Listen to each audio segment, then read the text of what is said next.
একটি শান্ত গ্রামের পাশে ঘন জঙ্গল ছিল। সেখানে এক বুড়ি একা থাকত। সে খুব গরিব ছিল, কিন্তু তার মন ছিল ভীষণ ভালো। প্রতিদিন সে নিজের ছোট বাগানের যত্ন নিত। এক রাতে চারদিকে নেমে এলো গভীর অন্ধকার। বুড়ি তার ছোট ঘরে একা বসেছিল। হঠাৎ দরজায় জোরে টোকা পড়ল।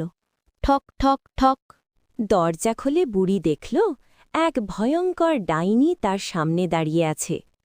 ডাইনি বলল, আমি খুব ক্ষুধার্ত। বুড়ি ভয় পেলেও তাকে ভেতরে ডেকে নিল এবং নিজের খাবার তাকে দিয়ে দিল।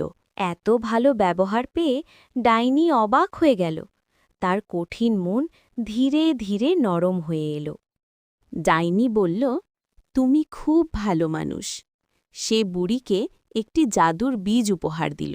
বুড়ি সেই বীজ মাটিতে পুঁতে দিল। কিছুদিনের মধ্যেই সেখানে একটি আশ্চর্য গাছ জন্মাল, যেখানে সোনার মতো ফল ধরল। এরপর বুড়ি সুখে থাকতে লাগল, আর তার ভালোবাসা সবাইকে ছুঁয়ে গেল।